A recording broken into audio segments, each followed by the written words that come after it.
ముఖ్యంగా ఈరోజు ఈ యొక్క మీడియా సమావేశం ఏర్పాటు చేయడానికి కారణం ఏంటంటే మరి కొండ సుస్మిత గారు నిన్న రాష్ట్ర ముఖ్యమంత్రి వర్యులు రేవంత్ రెడ్డి అన్న గురించి తన అంటే కమ్సేకం ఒక రాష్ట్ర ముఖ్యమంత్రి అని కూడా కాకుండా ఒక మాజీ పిసిసి ప్రెసిడెంట్ మరి తనకంటే వయసులో కూడా పెద్దవాళ్ళు అన్న గౌరవం లేకుండా తన ఇష్టం వచ్చినట్టు నిన్న మాట్లాడడం జరిగింది.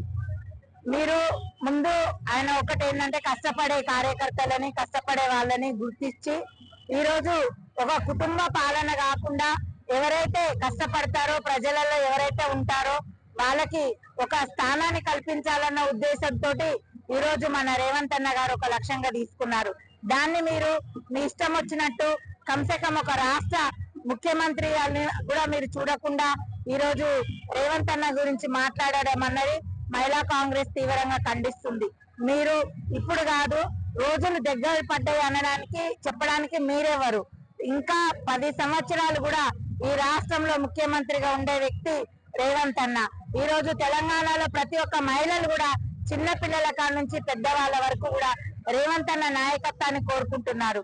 మరి నిజంగా దమ్మున్న మగోడు అంటే రేవంత్ అన్న.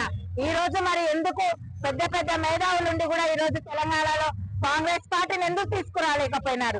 రేవంత్ రెడ్డి అన్న గారికి పిసిసి ప్రెసిడెంట్ ఇచ్చిన తర్వాత రాష్ట్రమంతా తెలంగాణ రాష్ట్రమంతా తిరిగి ప్రతి ఒక్కరిని తీసుకొని వచ్చి ఈ రోజు కాంగ్రెస్ ప్రభుత్వం ఈ రోజు అధికారంలోకి వచ్చే విధంగా రేవంత్ రెడ్డి అన్న కష్టపడ్డారు. అపోజిషన్ వాళ్ళు ఇదే టిఆర్ఎస్ వాళ్ళు ఎన్నో ఇబ్బందులు పెట్టారు, ఎన్నో బాధలు పెట్టారు ఆయనని. అవన్నిటికి కూడా ఎదురు నిలబడి నేనున్నాను ఒక దమ్మున్న వ్యక్తిగా ఈ రోజు రాష్ట్రంలో కాంగ్రెస్ పార్టీని అధికారంలో తీసుకొచ్చిన నాయకుడు అంటే రేవంత్ అన్న. అలాంటి నాయకుడు గురించి ఈ రోజు మీరు మాట్లాడుతున్నారు, అది కరెక్ట్ కాదు. ముఖ్యంగా మన రాష్ట్రానికి ముఖ్యమంత్రి మీరు కాంగ్రెస్ పార్టీలో ఉన్నారు.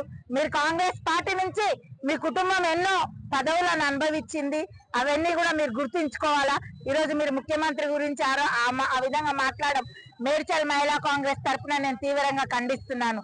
ఎందుకంటే ఈ రోజు మహిళల యొక్క ఆదరణ అంతా పొందుకున్న వ్యక్తి రేవంత్ రెడ్డి అన్న. మేము చెప్తున్నాము, మహిళల ఆశీర్వాదం ఉంది, మహిళల అభిమానం ఉంది.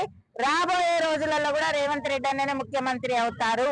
ఆయన ఆధ్వర్యంలోనే తెలంగాణ రాష్ట్రం అభివృద్ధి చెందుతుంది. ఇది మహిళల ఒక అందరూ అభిప్రాయము. రాష్ట్రంలో గతంలో టిఆర్ఎస్ ప్రభుత్వం ఉండగా మహిళలను అనగదొక్కారు, మహిళలను ముందుకు రానివ్వలేదు. ఈ రోజు రేవంత్ అన్న నాయకత్వంలో ప్రతి ఒక్క పథకాలు కానివ్వండి ప్రతిది కూడా మహిళలను ముందు పెట్టి చేస్తున్నారు. కాబట్టి మీరు అలాంటి నాయకుడి గురించి మాట్లాడితే మహిళా కాంగ్రెస్ ఊరుకోదు. ఈ రోజు నేనొక్కదాన్ని మిమ్మల్ని ఖండిస్తున్నాను.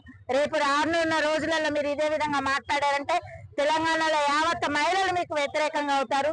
మీరు ఇండిపెండెంట్ గా కనీసం మీ డిపాజిట్ కూడా మీకు రాదు. మీరు రేపు పార్టీ నుంచి ఒకవేళ రేవంత్ అన్న ఆడపిల్ల కదా కష్టపడ్డదని రేపు పార్టీ నుంచి టికెట్ ఇచ్చినా మీరు డిపాజిట్ తెచ్చుకోలేని పరిస్థితులు అవుతారు. కాబట్టి మీరు రాష్ట్ర ముఖ్యమంత్రి గురించి మాట్లాడే స్థాయి కాదు, మీరు మాట్లాడకండి. ఆయన మన రాష్ట్రానికి ఒక ముఖ్యమంత్రిగా ఉన్నారని చెప్పి ఈ సందర్భంగా తెలియజేస్తున్నా.